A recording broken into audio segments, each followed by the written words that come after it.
ओम नमः सिद्धेभ्यः ओम नमः सिद्धेभ्यः ओम नमः सिद्धेभ्यः। नमो हरिहन्ताणं नमो सिद्धाणं नमो आयरीणाणं नमो वज्रायाणं नमो लोये सब्बसाहुणं णमीहुणजिणं वीरम् अनंत वर्णान दंसण सहावम मोक्षामिनियम सारम केवली शुद्ध केवली भरिदम। नियम सार परमागम आचार्य कुंद कुंद देव द्वारा रचित यह महान शास्त्र है। यह नियम भावना निमित्तम निज भावना के निमित्त से आचार्य कुंद कुंद देव ने यह नियम सार परमागम की रचना की है। इसमें पूज्य गुरुदेव श्री ने जो प्रवचन किए हैं वो कारण कार्य नियम करके छपे हैं। उसी के आधार से अपन ये क्लास चला रहे हैं। तो अपन को गाथा नंबर 4 की चर्चा अपन ने प्रारंभ की थी। गाथा नंबर 4 अपन ने थोड़ा पढ़ा था। अभी उसके आगे थोड़ा पढ़ते हैं। आप लोगों ने तो पढ़ा है, कुछ कोमल जी पढ़ा था? नहीं, इस वीक सॉरी नहीं पढ़ा है, लेकिन मैं पढ़ लूंगी। बिल्कुल पढ़ लूंगी। हाँ तो कोई नहीं, अब पढ़ लेना आप। मैं तो मेरे को तो जो इम्पोर्टेंट लग रहा है वो मैं बात अपनी बात करते हैं, उसको पढ़ते हैं पहले, है ना, ध्यान से देखें कहाँ तक पढ़ा था पढ़ने पीछे। अब इसमें जो टीका है ना, उसको टीका को पढ़ते हैं। रत्नात्रय के भेद करने के संबंध में सम्यक दर्शन ज्ञान चारित्र को व्यवहार से समझाने के लिए और उनके लक्षणों के संबंध में यह कथन है।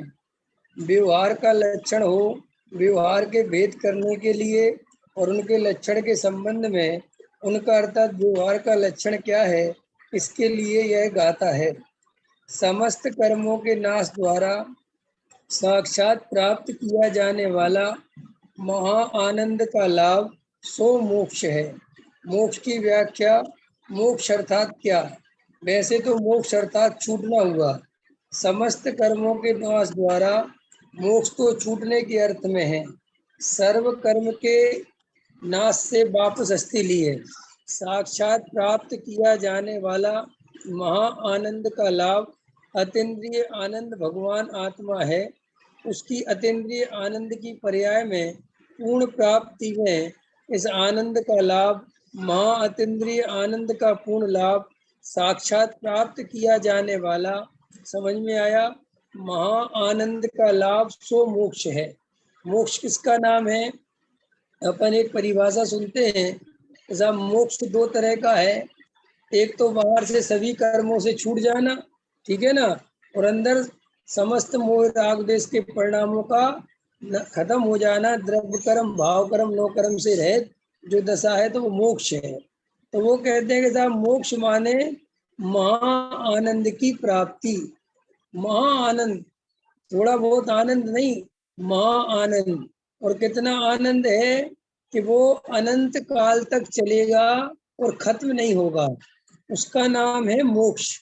इसलिए हम ये और आप, और जो मोक्ष की बात आती है तो लोगों को मोक्ष के बारे में कुछ समझ नहीं आता कि मोक्ष माने होता क्या है। ओडमल जी साहब ने भी ये बात बहुत गहराई से समझाई मोक्ष मार्ग प्रकाशक में। जब वो 7 तत्व संबंधी भूल बता रहे थे, तब उनने मोक्ष तत्व संबंधी भूल बताई कि ये मोक्ष का स्वरूप ही नहीं समझता जीव कि मोक्ष माने क्या। इसलिए मोक्ष का स्वरूप नहीं समझता, इसलिए अंतरंग में कभी मोक्ष पाने का भाव भी नहीं समझता कि भाई मोक्ष जाना है, मोक्ष प्राप्त करना है, क्यों करना है, क्या कारण है। तो इसलिए यहाँ गुरुदेव श्री कहते हैं मोक्ष माने महा आनंद, आनंद नहीं महा आनंद की प्राप्ति, ठीक है ना। ऐसी अस्थि से सिद्ध किया है। साक्षात प्राप्त किया जाने वाला महा आनंद का लाभ। शक्ति में स्वभाव में तो महा आनंद था। भगवान आत्मा महा अतीन्द्रिय आनंद स्वरूप ही है, परंतु साक्षात प्राप्त किया जाने वाला पर्याय में आनंद प्राप्त होता है, ऐसा कहते हैं।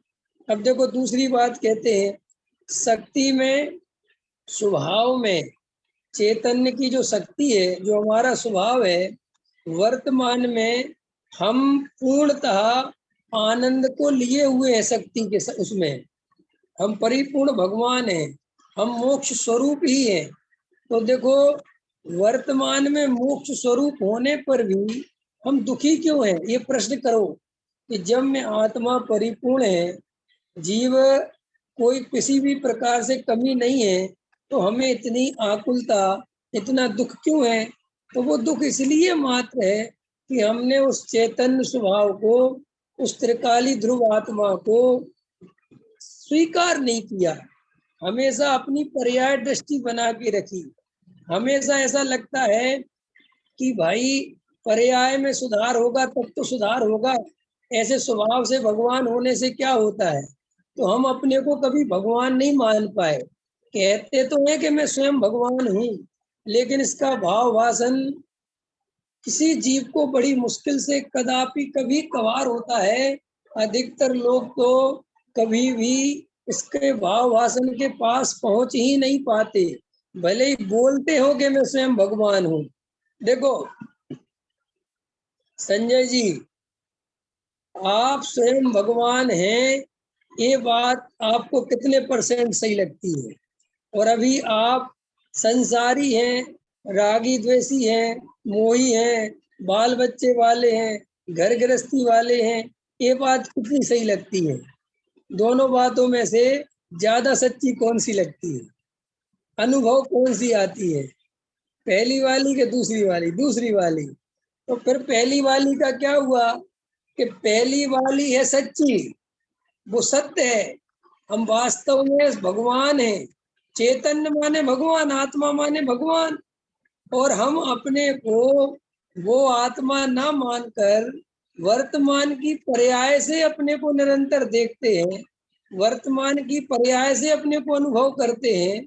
इसी का नाम मिथ्या दर्शन है। इसी का नाम कि मैं रागी हूँ, मैं द्वेषी हूँ, मैं संसारी हूँ, मैं मनुष्य हूँ, मैं मोह वाला हूँ, मेरे बच्चे हैं, मेरा घर है, इसी का नाम तो मिथ्यात्व है।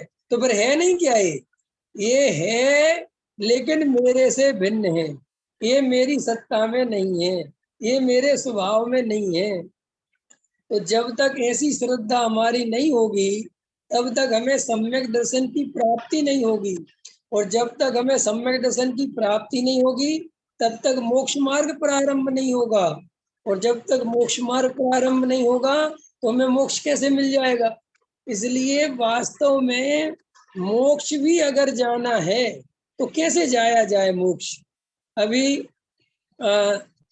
2 दिन पहले का व्याख्यान डॉक्टर साहब ने बहुत बढ़िया किया कि मुमुक्षु को मोक्ष की कामना करनी चाहिए कि नहीं करनी चाहिए, क्योंकि मुमुक्षु तो कहते ही उसने जिसे मोक्ष की कामना हो।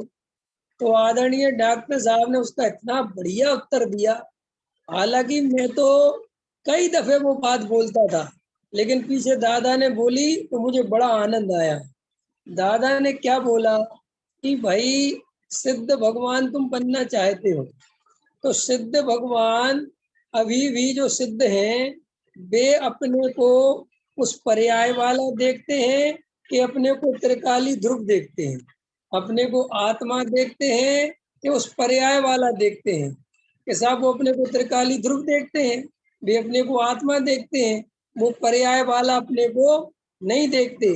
तो जब वो अपने को पर्याय वाला नहीं देखते, जब वो अपने को आत्मा देखते हैं, जबकि उनकी इतनी बढ़िया शुद्ध पर्याय है, तो तुम अपने को क्यों ये अशुद्ध पर्याय वाला देखते हो?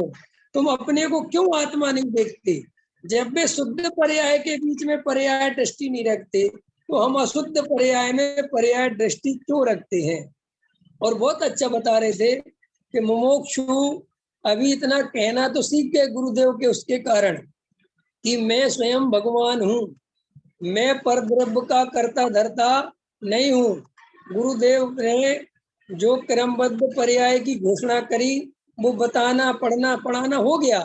लेकिन अंदर श्रद्धा नहीं बदला, श्रद्धा नहीं बदला, इसलिए सम्यक दर्शन नहीं हुआ। इसलिए बहुत सारे लोग ऐसी भी शिकायत करते हैं कि साहब हमें इतने साल सुनते हुए हो गए, हमें सम्यक दर्शन क्यों नहीं होता। तो सम्यक दर्शन इसलिए नहीं होता कि हम पर्याय दृष्टि छोड़ते ही नहीं है। हम ऐसा अंतरंग में जानते हैं, मानते हैं कि वर्तमान में राग देश है, जब तक ये राग देश रहेंगे मैं सुखी नहीं हो सकता। और अभी तो वर्तमान में मैं राग कर रहा हूँ, मैं कसाय कर रहा हूँ, मैं पैसे कमा रहा हूँ, मैं घर गृहस्थी वाला हूँ, यही मान्यता चलती है। और एकांत में शांति से बैठ के ये विचार करता तो है कि मैं स्वयं भगवान हूँ, लेकिन भगवान होने का बल नहीं आता। मंदिर में भी जाता है, जिनेंद्र भगवान के दर्शन करता है, तो वहां पर भी पूरी की पूरी पर्याय दृष्टि से दर्शन करता है कि आप भगवान हो, मैं संसारी जीव हूँ, मैं पामर हूँ, आप परमात्मा हो, आप शुद्ध हो, मैं अशुद्ध हूँ, आप बड़े त्रिकाली है ना, सब कुछ तीन लोक के नाथ हो, मैं दीनहीन हूँ। इस परिणति से ही जिनेंद्र भगवान की पूजा भक्ति 20 साल से करता रहता है। इसलिए भी जिनेंद्र भगवान के दर्शन का लाभ नहीं मिलता। और स्तुति भी व्यवहार की ज्यादा मुख्यता से लिखी गई, क्योंकि भक्ति ऐसी चलती है, तो इसको ऐसा लगता है कि वास्तव और अंदर मान्यता भी वैसी है। इसीलिए ये जीव के सुधरने के अवसर ही नहीं बनते, चाहे कर भी ये जीव को समझ नहीं आता कि करना क्या। इसलिए भाई ये जो अभी देखो यही नियम सार है ना, अभी अपन क्रम से पढ़ रहे हैं, जब इसमें 46, 47, 48 नंबर की गाथा आएगी तो आचार्य कुंद कुंद देव स्वयं सिद्ध करेंगे, स्वयं कहेंगे ये बात कि अप्पा सो परमप्पा, स्वयं कहेंगे सभी आत्मा सिद्ध हैं, एक भी आत्मा सिद्ध से कम नहीं है, संसारी और सिद्ध में कोई अंतर नहीं है। ये मूल गाथा की बात है। और उसमें अगली गाथा में कहेंगे कि जैसे सिद्ध भगवान के 8 गुण हैं, ऐसे ही 8 गुण मेरे अंदर भी है, बिल्कुल कोई अंतर ही नहीं है। और ऐसा जो जीव नहीं मानता वो जीव सम्यक दर्शन नहीं ले सकता। फिर आगे कहते हैं कि ये जो वेद की बात आती है, पर्याय की बात आती है, ये तो व्यवहार की चर्चा है। जैसे अपन एक भजन पढ़ते हैं ना कि जो निगोद में सो ही मुझ में, सो ही मोक्ष मजार, और भेद जो गिनत है वो सब संसार। मैं तो वास्तव में भेद करने की शैली संसारियों की है कि ये मनुष्य पर्याय का जीव है, ये देवगति का जीव है, ये त्रयंच गति का जीव, ऐसे अलग अलग नहीं है। जीव तो सदा एक रूप चैतन्यमयी है। और ये नहीं माना, ये स्वीकार नहीं किया, इसीलिए ये दशा बन रही है। वर्तमान में भी हम अगर विचार करें तो अभी के अभी हम भगवान जैसा अनुभव कर सकते हैं कि नहीं। हम जैसा भगवान है वैसे हम हैं, तो हमारे अनुभव में क्या कमी है। बस ये है कि हमारी मान्यता विपरीत है, हमारा उपयोग चंचल है, श्रद्धा खोटी है। इसलिए श्रद्धा खोटी होने के कारण ये विश्वास ही नहीं आता कि मैं वास्तव में परिपूर्ण आत्मा हूँ। इसलिए सारे जगत में आत्मा को कुछ बनाना है, हमें कुछ अपने को शुद्ध करना है, हम अभी अशुद्ध हैं, इस मान्यता से चलते रहते हैं और वो सम्यक दर्शन का कार्य नहीं होता। इसलिए देखो कैसी बात कहते हैं गुरुदेव कि भाई तुम्हारे स्वभाव में महा आनंद है कि नहीं, वर्तमान में हम आनंदमय है कि नहीं। पंकज जी मेरा प्रश्न बताओ, वर्तमान में हम दुखी हैं तो क्यों हैं?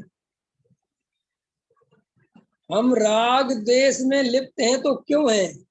ये राग देश बंद नहीं होते तो क्यों नहीं होते? ये हमारी पर्याय दृष्टि जो बनी हुई है, इसके कारण ये सब चल रहा है। हमें क्या लग रहा है कि हम राग देश को खत्म करेंगे, राग देश को खत्म करने के लिए जो जाएगा वो राग देश नहीं खत्म करेगा। जो अपने को राग देश से भिन्न आत्मा देखेगा, राग देश तो उसके खत्म होंगे। इसलिए अपनी सारी ताकत भेद ज्ञान में लगानी चाहिए। और कोई अपन को विकल्प नहीं कि ऐसे भाव हो, ऐसे भाव हो, ऐसे भाव, क्या भाव हो, भाव तो जैसे जिस समय होने हैं वे तो होंगे, लेकिन भेद ज्ञान रूपी अंतरंग में तुम्हारे दीपक होगा, भेद ज्ञान की कला तुम्हें आएगी तो संसार से पार हो जाओगे। और भेद ज्ञान की कला नहीं आएगी और तुम चाहे जो कुछ भी करोगे तो भी संसार से पार होने का कोई उपाय नहीं है। तो ये देखो क्या कहते हैं गुरुदेव, महा आनंद का लाभ है। ये बनिया लिखते हैं ना पोपट भाई, लाख सवाया डालते हैं ना तुम्हारे भैयों में और सब में, दरवाजे पे लिखते हैं ना, दरवाजे पे लिखते हैं धूल में भी लाभ नहीं है। ये कहाँ का ले रहे हैं गुरुदेव संजय जी? जब ये दिवाली आती है न, दिवाली, तो दिवाली पे अपन दरवाजों पे क्या लिखते हैं? शुभ लाभ। तो ये शुभ लाभ माने क्या, कौन सा लाभ चाहते हो आप? कि धन की वर्षा हो, पैसा आए, बढ़िया बढ़िया सामग्री मिले, सोना चांदी मिले, जमीन जायदाद मिले। तो गुरुदेव कह रहे हैं कि ये बनिया, बनिया माने समझ गए हम सब, ये हालत है कि ये वो शुभ लाभ को लाभ मानता है, इसे मोक्ष के लाभ का कुछ पता ही नहीं है, जानता ही नहीं है। इसलिए दिवाली पे संजय भैया, जब अपन गांव में हम रहते थे तो हमें आज भी याद है, हर दरवाजे पे शुभ लाभ लिखवाते थे। और अगर किसी दरवाजे पे लिखना भूल जाओ तो भैया उस पे क्यों नहीं लिखा, अगर लक्ष्मी जी वहां से आ रही होंगी तो है। अब घर के 4 दरवाजे हैं और 4 में से किसी में भी एंट्री हो सकती है ना। हमने तो वो दिन भी देखे हैं गांव में पंकज जी, इतनी अज्ञानता में रहे हैं कि दरवाजे खुले रखते थे दिवाली की रात को। क्या क्या समझ में ना, कुंडी नहीं लगाओ कि क्यों, लक्ष्मी जी आएंगी, दरवाजा बंद मिलेगा तो कैसे बात बनेगी। ख्याल में आए कि नहीं है? तो बही खातों में शुभ लाभ लिखते हैं, जो बही खाते होते हैं उसमें शुभ लाभ लिखते हैं। आपको पता है जे बही खाते में जो वीतरागाय नमा लिखते हैं, श्री महावीराय नमा लिखते हैं, क्यों लिखते हैं? कभी सोचा ये परंपरा किसने चलाई होगी? इसलिए चलाई थी वो परंपरा कि तुम्हारे वही खाते में ऊपर वीतरागाय नमा लिखा रहे, तो तुम्हें कभी बेईमानी करने का भाव आए तो वो ऊपर याद आ जाए कि अरे वीतराग के मार्ग में बेईमानी नहीं करना, झूठ नहीं लिखना, झूठी कलम नहीं चढ़ाना। ख्याल में आया कि नहीं आया? वो तो इसके लिए था, लेकिन लोगों ने वीतरागाय नमा हटा दिया, महावीराय नमा पे आ गए कि महावीराय नमा में थोड़ा व्यक्तिवाद आता है, थोड़ा महावीर थोड़ा सुनेंगे। ख्याल में है ना? लेकिन अपन को कोई चीज का प्रयोजन पता नहीं है कि ये सब क्यों करते हैं। अपन हर चीज के पीछे प्रयोजन है। ये तुम्हारे जो अपन शांति विधान करते हैं, घर अपन ने घर लिया तो शांति विधान करते हैं, तो क्यों करते हैं? असली प्रयोजन ये था कि हे जिनेन्द्र भगवान, ये जो गृह प्रवेश हो रहा है ये अपराध भाव है, ये घर में रहने लायक थोड़ी है, गृहस्थी बसाने लायक थोड़ी है, लेकिन मैं फिर भी ये गृहस्थी में प्रवेश कर गया हूँ, इसलिए मैं आपकी शरण में आया हूँ, आपको स्मरण कर रहा हूँ। अब आगे आपको भूल नहीं जाऊं, मैं आपके ही मार्ग पे चलना चाहता हूँ, यही मेरी श्रद्धा है। लेकिन वर्तमान में कमजोरी है इसलिए ये सब कर रहा हूँ, लेकिन मैं आपको भूला नहीं हूँ, इसलिए वो सब सब सब काम चलते हैं। मैंने एक गाड़ी खरीदी तो साहब नमोकार मंत्र पढ़ लो, लेकिन अभी पता ही नहीं है सब मान्यता इतनी, क्योंकि संसारी जीव लोभी है ना, उसको तो कुछ पता तो है नहीं, तो वो नमोकार मंत्र पढ़ता है। ये जो अपन को पंच परमेष्टि का स्मरण करते हैं अपन हर काम में, वो इसलिए नहीं कि हमारा काम अच्छा बन जाए, वो इसलिए करते हैं कि हे जिनेन्द्र भगवान, हे पंच परमेष्टि भगवान, मैं आपको भूलना नहीं चाहता और मैं आपको भूलू नहीं किसी कीमत पर। सुखी होने का उपाय तो आपने ही बताया है, तो सुखी होने का सच्चा उपाय तो वही है। ये मोटर गाड़ी बंगला ये सुखी होने का उपाय नहीं है। असली बात तो ये थी, लेकिन हमारी हालत इतनी बुरी है कि हमें असली बात पता ही नहीं है। नमोकार मंत्र पढ़ रहे हैं तो इसलिए पढ़ रहे हैं कि कुछ लाभ हो जाए, हमारी गाड़ी सही चल जाए, ख्याल में है ना, कहीं एक्सीडेंट नहीं हो जाए है? तो एक्सीडेंट होते हैं कि नहीं होते हैं फिर भी? और एक्सीडेंट तो खूब होते हैं, गाड़ी खराब भी खूब होती है, खूब महावीर स्वामी की जय, चिंतामणि पार्श्वनाथ की जय, शांतिनाथ की जय, सबकी जय करके निकले थे, पर गाड़ी खराब क्यों हो गई कोई विचार नहीं करता। ये है क्या? तो भाई अंतरंग से ये जो गुरुदेव ले रहे हैं कि ये धूल का लाभ मानता है। धूल, गुरुदेव धूल किसे कहते हैं? कोमल जी, धूल, गुरुदेव का धूल फेमस है ना।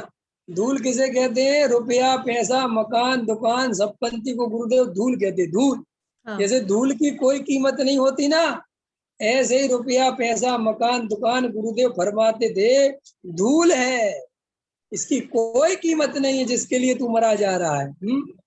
आज सुबह के प्रवचन में जो मोक्ष मार्ग प्रकाशक का स्वाध्याय चल रहा है, इतनी सुंदर चर्चा आई है दुर्लभता की, पर्याय की दुर्लभता की, कि कैसे वेद ज्ञान करना जरूरी है, और अगर वेद ज्ञान नहीं किया तो क्या क्या दशा होगी। इस सब आज की चर्चा बहुत सुनने समझने जैसी बातें हैं वो सब। क्योंकि जब तक इस जीव को इस संसार में सुख दिखता रहेगा, हमें जब तक रुपया, पैसा, मकान, दुकान, सुख का कारण दिखेगा, तब तक हम कभी भी सम्यक दर्शन का कार्य कर ही नहीं सकते, 3 काल में नहीं कर सकते। मैंने कहा था ना कल के प्रवचन में कि सच बताओ हृदय पे हाथ रख के, हम सम्यक दर्शन अगर मिलता हो तो हम क्या दाव पे लगाने को तैयार है? क्या लगा सकते हो आप, बोलो? है सम्यक दर्शन मिलता हो, आपकी सारी संपत्ति आपसे ले ली जाएगी, आपको रोड पे आना पड़ेगा, लेकिन आपको सम्यक दर्शन मिल जाएगा।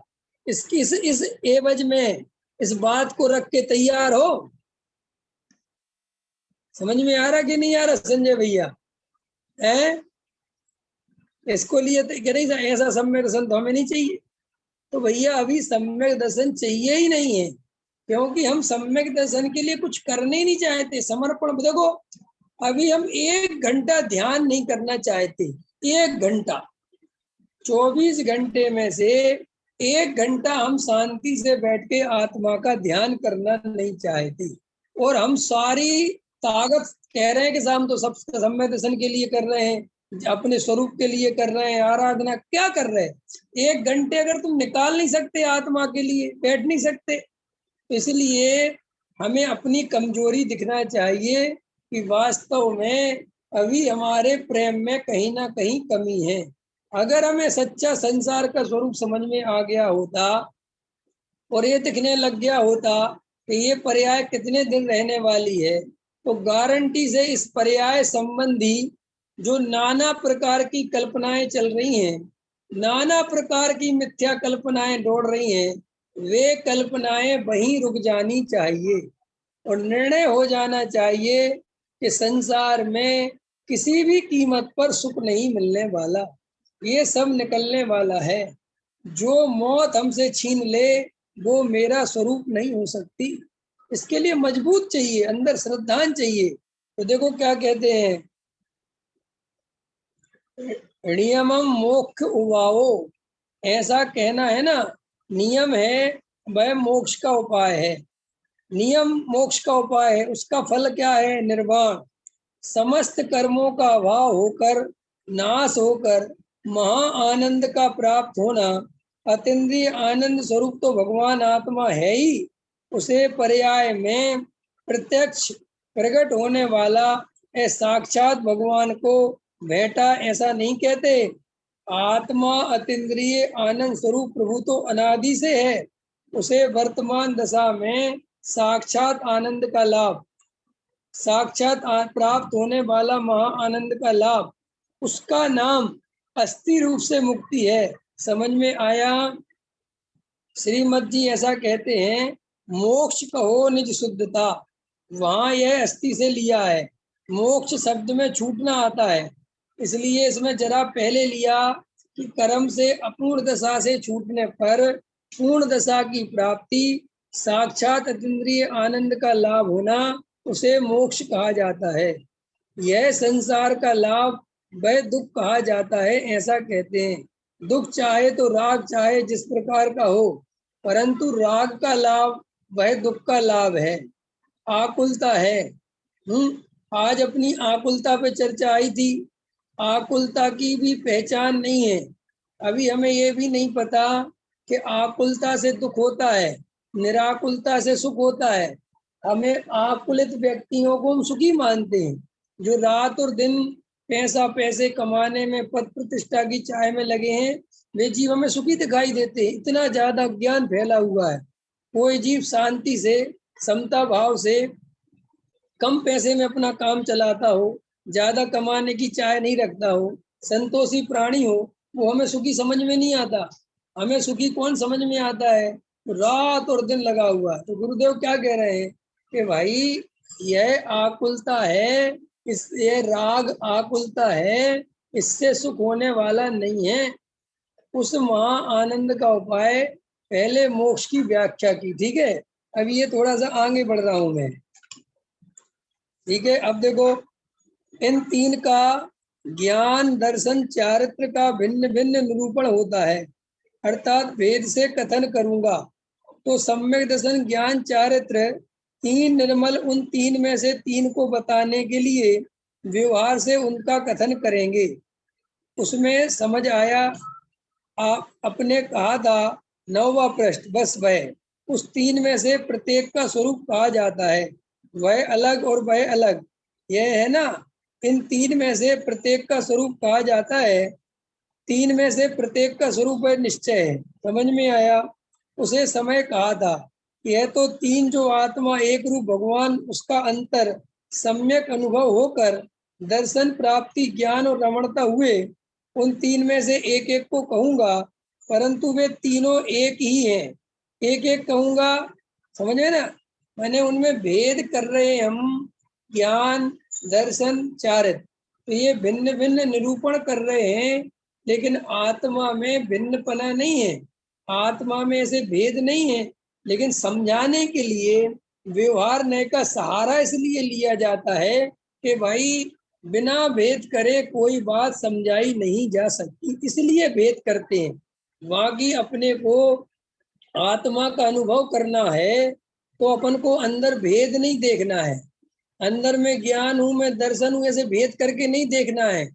आत्मा के अनुभव का सबसे सरल उपाय है कि मैं हूं, मैं तो बस हूं, ऐसा अपने होने को अनुभव करो।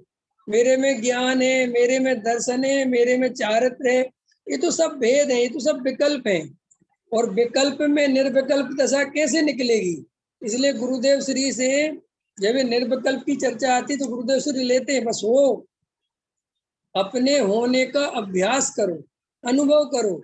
वहां में ज्ञान हूं, मैं दर्शन हूं, मैं जैसे विकल्पों में मत उलझो, क्योंकि अंतरंग में अनुभूति तो चल रही है होने की कि मैं हूं, मैं तो हूं, मैं तो हूं। अब मैं क्या हूं, मैं कैसा हूं? तो मैं शरीर से भिन्न, राग आदि से भिन्न, अतीन्द्रिय आनंद स्वरूप चैतन्यमयी। तो चैतन्यमयी में ज्ञानमयी, क्योंकि आत्मा में जो प्रगट गुण है वो है ज्ञान। जो हमारा स्वभाव जो प्रगट है वो ज्ञान में है। इसलिए कहते कि साहब भेद करके समझाने के लिए भेद है, अनुभव करने के लिए भेद नहीं है। ठीक है, क्या कहते हैं मुमुक्षु भाई? कहते हैं निश्चय को समझाने के लिए आता है। हाँ, गुरुदेव श्री कहते भेद वहां आता है, कहाँ आता है? जहाँ समझाना हो, जहाँ अनुभव करना हो, वहां भेद नहीं। भेद करके समझाते हैं, इसे दर्शन कहते हैं, इसे चारित्र्य कहते हैं। परंतु व्यवहार स्वयं वस्तु है, धर्म का कारण है, ऐसा नहीं है। भारी कठिन, भारी कठिन क्यों है? क्योंकि जीव का ये जब बातें चलती हैं तो कई लोग तो उलझ जाते हैं कि क्या करें क्या ना करें, हमें तो समझ नहीं आता, कहीं निश्चय कहीं व्यवहार। भाई ज्यादा उलझने की जरूरत नहीं है। शांति से बैठ के आत्मा का लक्षण और शरीर का लक्षण बिल्कुल अलग अलग हैं, बिल्कुल अलग अलग। जैसे नींबू का लक्षण और मिठास का लक्षण, चीनी का लक्षण बिल्कुल अलग अलग है। जबान पे रखते हैं तो ये नींबू का रस है और ये चीनी का रस है, दोनों के स्वाद बिल्कुल अलग अलग भाषित होते हैं। ऐसे ही ये शरीर पुद्गलमयी है, आत्मा चैतन्यमयी है। अगर शांति से बैठ के हम अपने चैतन्य का अनुभव करें तो हमें बिल्कुल दिखाई दे सकता है कि चैतन्य अलग है, शरीर अलग है। कठिन नहीं है। कठिन तो क्यों हो रहा है? क्योंकि हम इतना ज्यादा समझने समझाने में लगे हुए हैं कि जीव उलझते जा रहे हैं, उलझते जा रहे हैं। नए कितने तरह के होते हैं पंकज जी? नए निश्चय नए और व्यवहार नए। फिर व्यवहार नए के कितने भेद होते हैं? सद्भूत व्यवहार नए, असद्भूत व्यवहार नए। फिर सद्भूत के कितने भेद? दो भेद, उपचरित अनुपचरित। असद्भूत के कितने? उपचरित अनुपचरित, है ना। फिर शुद्ध निश्चय नय के कितने भेद? अशुद्ध निश्चय नय, साक्षात शुद्ध निश्चय नय, एक देश शुद्ध निश्चय नय, परम शुद्ध निश्चय। अब पढ़ते सब लोग, पढ़ते सब बहुत। अरे लेकिन वास्तव में तुम्हें आत्मा का अनुभव करना हो तो बहुत ज्यादा पढ़ने की आवश्यकता नहीं है। लेकिन हाँ, पंडितियाई करनी हो, दूसरों को पढ़ाना हो तो वही पढ़ना पड़ेगा। लेकिन मैं हमेशा कहता हूँ, जिनको ये पंडितियाई करनी है तुम उनको छोड़ दो। तुम तो ज्यादा से ज्यादा अनुभव करने की कोशिश करो। बिल्कुल बैठ के शांति से, ये निश्चय नहीं, ये व्यवहार नहीं, सब चीजों में मत पढ़ो। सब समझ लिया। देखो, आत्मा शुद्ध है, निश्चय नहीं से कि व्यवहार नहीं से है। बताओ संजय जी, शुद्ध है कि अशुद्ध है आत्मा? आत्मा शुद्ध है। निश्चय नहीं से है कि व्यवहार नहीं से है? स्वभाव कोमल से, जी? स्वभाव है से, स्वभाव से। स्वभाव से।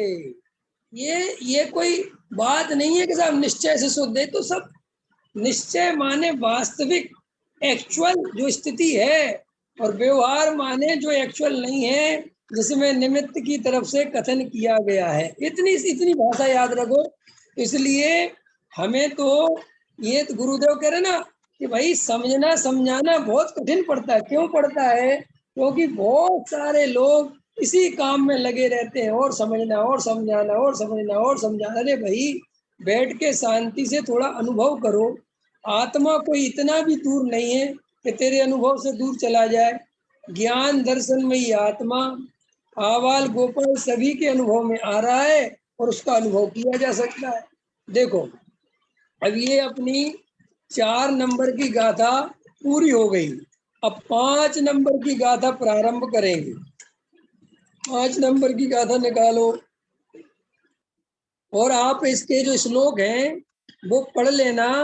पढ़ के कहीं समझ नहीं आए तो वहां मेरे को ग्रुप पे या व्यक्तिगत डालना कि साहब ये वाली चीज नहीं समझ में आई, तो उसको पढ़ेंगे समझाएंगे।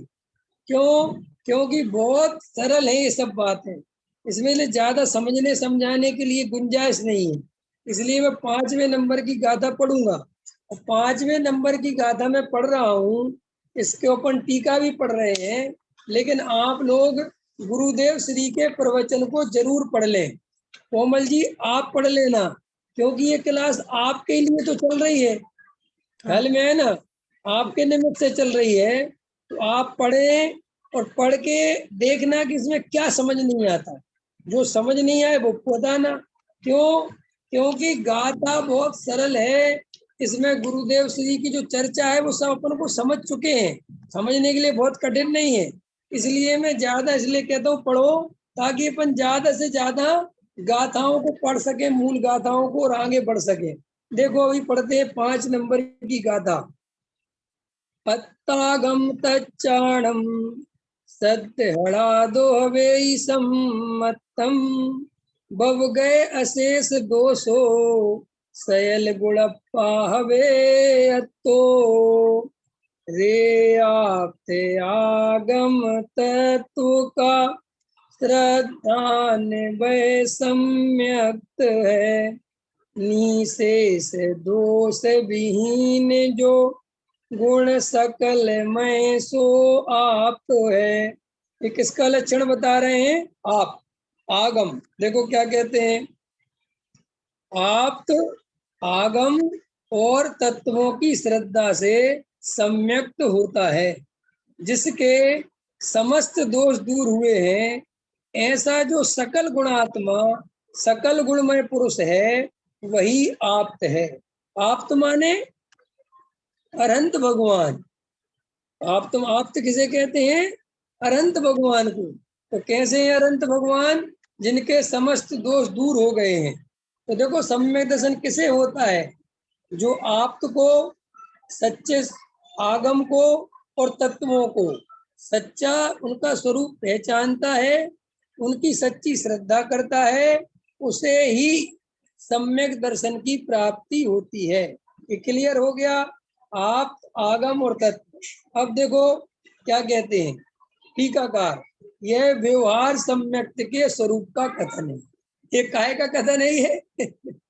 व्यवहार सम्यक्त का। कौन सा? आप्त को, आगम को और तत्व को, इन तीनों का श्रद्धान करना ये व्यवहार सम्यक्त है। व्यवहार सम्यक्त है, ये निश्चय सम्यक्त नहीं है। निश्चय सम्यक्त क्यों नहीं है?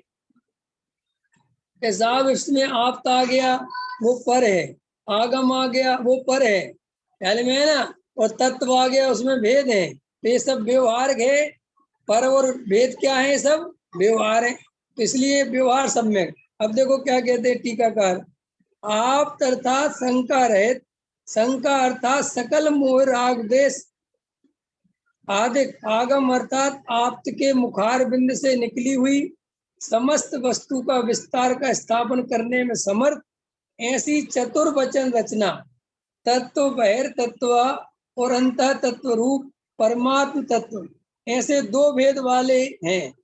ये पहला नियम सार की ये बात है जिसमें दो तरह के तत्व लिए, बहिर तत्व और अंतर तत्व। अभी ये जीव अजीव आश्रव बंध संबर निजरा मोक्ष, इनको आचार्य कुंद कुंद देव बहिर तत्व कहेंगे, कहेंगे ये बाहर है।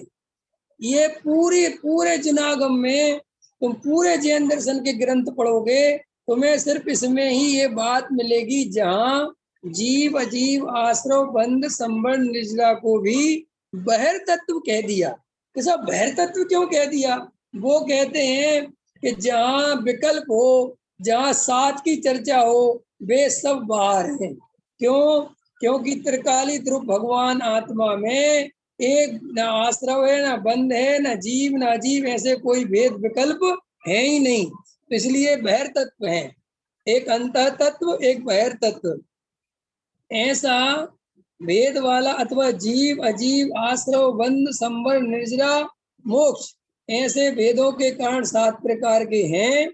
उनका आप्त का, आगम का और तत्व का सम्यक श्रद्धान सो व्यवहार सम्यक्त है।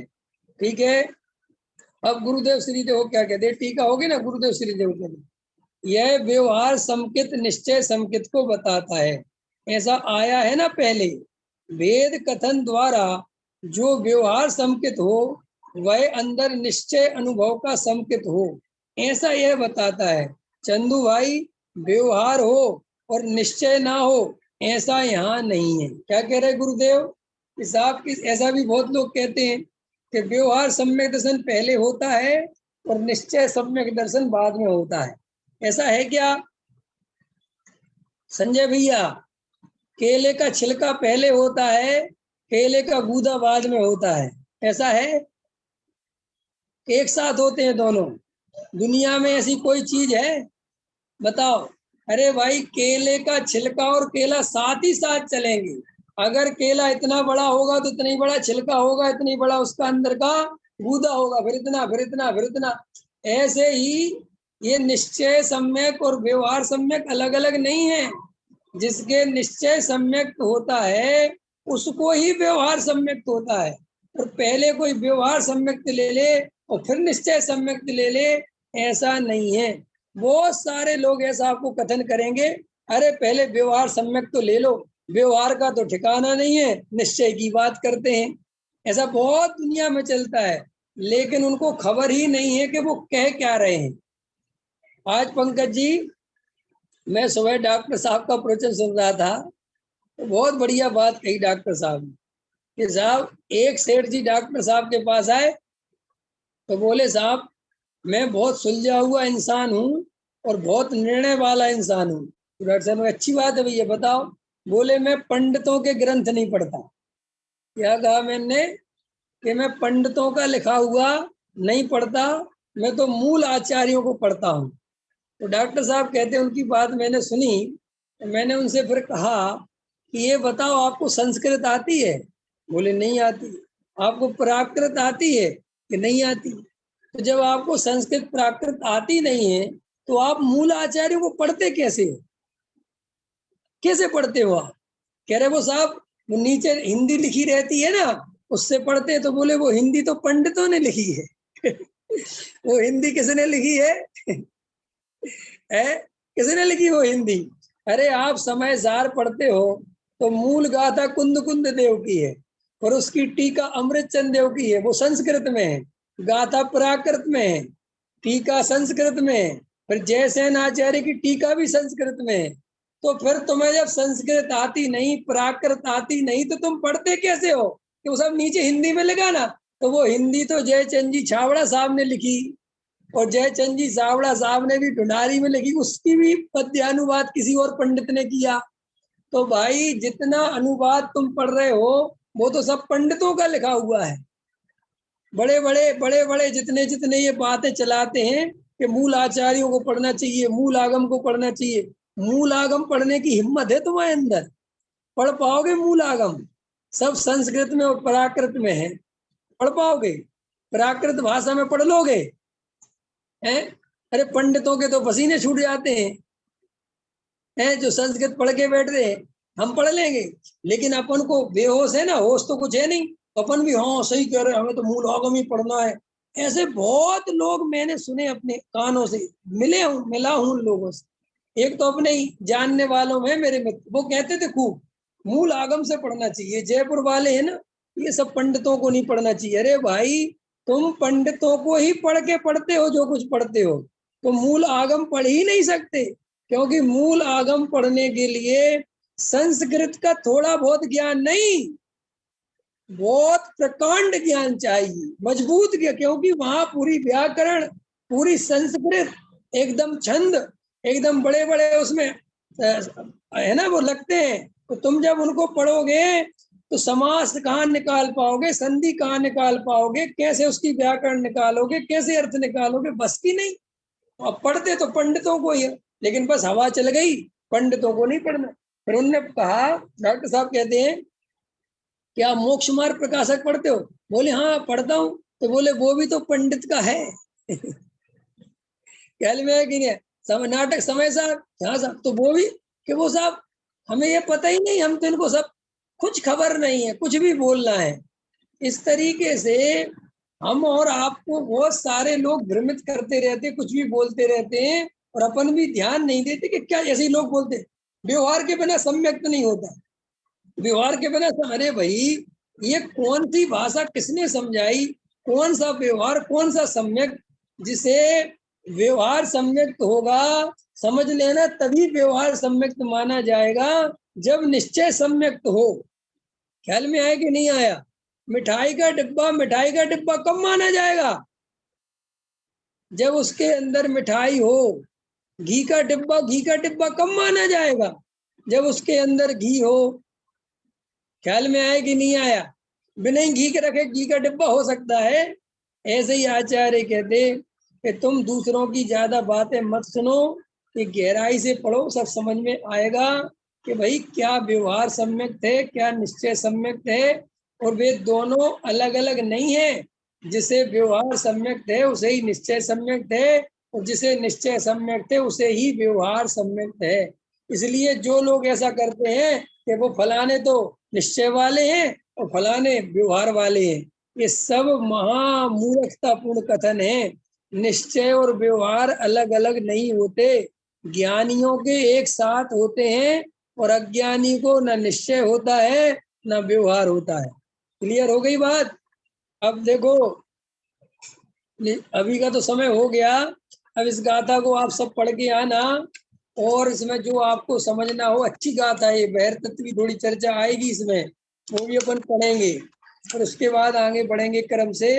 लेकिन सभी लोग जरूर इसको, जितने लोग सुन रहे हैं, कम ही लोग सुनते हैं, लेकिन कोई बात नहीं, अपन को तो अपना स्वाध्याय तो हो ही रहा है। तो अपन को भाई इस निमित्त से ज्यादा लोग पढ़ के आए और देखें, और जो समझ में नहीं है उसको डालना। ठीक है? अभी कोई बात पूछना हो, कुछ कहना हो कोमल जी, तो बताइए। 10-5 मिनट आपको कुछ कहना हो तो बताएं। नहीं वैसा नहीं, कुछ नहीं कहना है। अच्छा ठीक है, कुछ पूछना तो नहीं है? नहीं है। ठीक है, चलो हो गई। ठीक है, अभी का समय हो गया।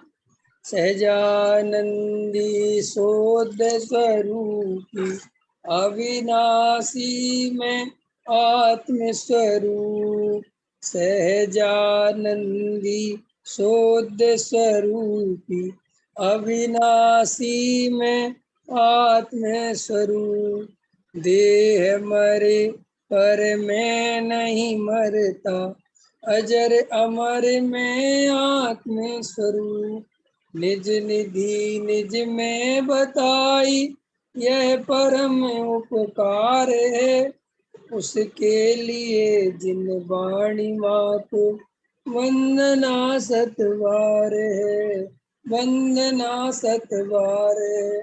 उर्ध्वास्तांग में जिनवाणी माता की जय, महान जैन धर्म की जय, पंच परमेष्टि भगवान की जय। सभी को सादर जय जिनेन्द्र, शुभ रात्रि।